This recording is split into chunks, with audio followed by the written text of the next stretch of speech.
The term voice disorder covers a huge spectrum of possible problems. If you think of voice production, it's best to think of it in having three components. First is you have to have enough air coming up through the vocal cords to make the vocal cords vibrate and produce noise. The voice box itself has to be working properly to produce the raw sound that then becomes your voice. And thirdly, you have different structures between the voice box and the outside world which form words from that noise. So they're things like your tongue and your cheeks and your lips. All it takes is for one of these components to go a little bit wrong and you have a voice disorder. There have been various studies looking at how common voice disorders are. Needless to say, they all have slightly different results, but generally up to about 30% of adults will have had a voice problem at some point.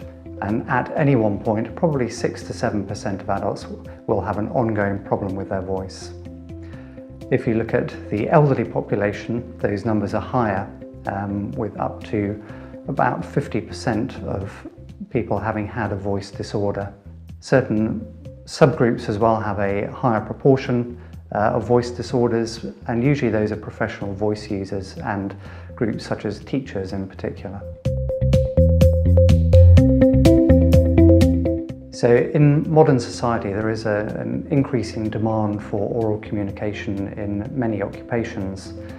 It's been estimated that up to about a third of occupations need good oral communication. So if you think of the obvious ones such as teachers, entertainers, singers, lawyers, clergy, sales representatives, fitness instructors.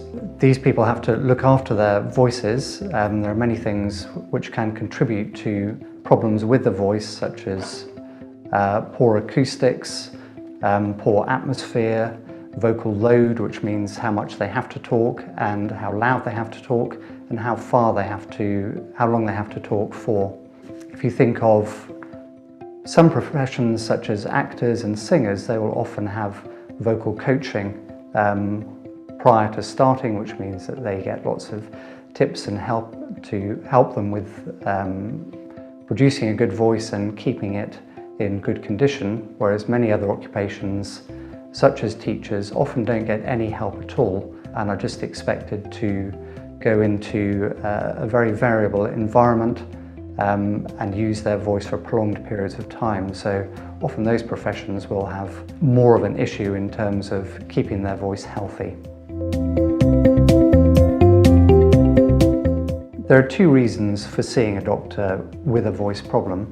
The first would be to exclude a serious physical cause for it, for example, a cancer of the voice box. You can have other cancers causing a problem with the voice which don't directly affect the voice box.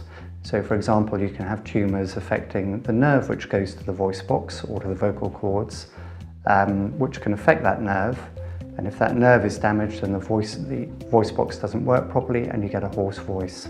If you've had a hoarse voice for a prolonged period of time, so for example 3 weeks, then I think you should go and see your doctor about it, particularly if you're at a high risk group of getting a cancer of some sort, for example if you're a smoker. The other reason for going to see your doctor would be if your voice problem is impinging on your ability to do your job, or if it's just affecting your communication ability. So for example, if you're a teacher and you start off in the morning with a very normal voice, but during the day that voice becomes sore and hoarse so that you're struggling by the end of the day, but it recovers again the following day, it's very unlikely that that's going to be anything sinister or serious, but you really do want that looked at, because in order to be able to continue doing your job, then you need to have that addressed so that you can continue to use your voice the way you want to. The only way to know how best to address the problem would be to get an accurate diagnosis of what's causing it, and hence the need to see a doctor. Many of them can, but it depends on the cause. You can split voice problems into two large groups, the first being actual physical problems with the voice production and the voice box. So this would include things like cysts and nodules and cancers, and also things which cause an indirect effect on the vocal cord, but still in the physical way. So I would include things such as gastroesophageal reflux or postnasal drip. So in the first group of physical things, so for example if you had a cyst on your vocal cord, then that could be treated with surgery with good effect. And with the second smaller group there, you can often treat with medication, for example with reflux or postnasal drip. So a good number of those physical causes can be treated. The other group are the functional group.